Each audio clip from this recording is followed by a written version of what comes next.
के असली पावर को चार्ट पर समझने वाले हैं। मैं आपको उसकी एडवांस स्ट्रेटजी सिखाने वाला हूं, जिसमें 50 ईएमए के 3 इंडिकेटर को हम यूज करेंगे, जिससे एंट्री जोन मिलेगा और सुपर ट्रेंड की मदद से हम ये पता लगाना सीखेंगे कि उस जोन में ग्रीन सिग्नल है या नहीं। तो बस आज का एपिसोड आखिरी तक ध्यान से देखिएगा। बेस्ट पर जानते हैं क्या है कि यह स्ट्रेटजी स्विंग और लॉन्ग टर्म दोनों के लिए परफेक्ट है। बस एक छोटी सी कंडीशन है, उसके बारे में भी बताऊंगा। नमस्कार, मेरा नाम है विकास तिवारी और आप देख रहे हैं सीखो पर हमारा official show stock market basics. सबसे पहले चार्ट पर सुपर ट्रेंड और ईएमए को 3 बार क्लिक कर ऐड कर लीजिए। फिर इसकी सेटिंग में आ जाइए। लेंथ को, ईएमए की सेटिंग में मैं बात कर रहा, लेंथ को 50 और यहाँ जो सोर्स है ना, एक को हम क्लोज, दूसरे को लो, तीसरे वाले को हम हाई पर सेट कर देंगे। अब देखिए चार्ट रेडी हो गया है। ये सुपर ट्रेंड है जो पहले निगेटिव था, अब पॉजिटिव हो गया है। और ये जो आपको 3 लाइन दिख रही है ना, इसमें जो ऊपर वाला है ना वो 50 ईएमए हाई है, सेम बीच वाला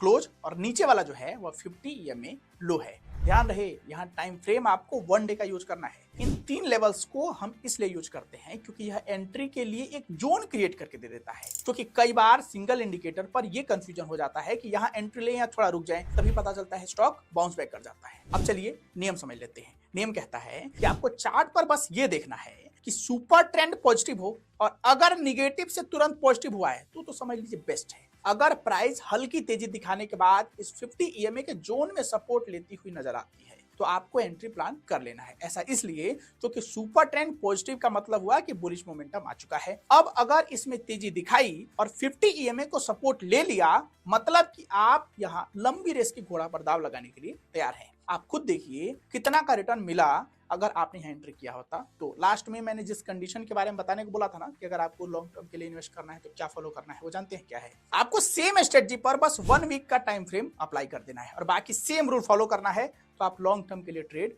खोज लेंगे। तो जाइए जाकर इसे प्रैक्टिस कीजिए। बाकी कोई सवाल हो तो फीडबैक में पूछना मत भूलिएगा। एक साथी ने पूछा है कि सर, चार्टिंग पर शैंडलर एग्जिट इंडिकेटर क्या है? यही ट्रेडिंग व्यू पर है। अगर आप एक साइड बताएं तो बेटर रहेगा, सबका सब्सक्रिप्शन लेना मुश्किल है। दोस्त, मैंने जो आपको ट्रेडिंग व्यू का प्रोसेस बताया है ना, उतना आप फ्री वाले में यूज कर सकते हैं। और रही बात चार्टिंग की, तो मैं जो आपको स्क्रीनर क्रिएट करना चार्टिंग पर सिखाता हूं ना, वो अभी फ्री में हो जाता है। सब्सक्रिप्शन लेने की तो जरूरत ही नहीं है। बाकी आज के लिए इतना ही।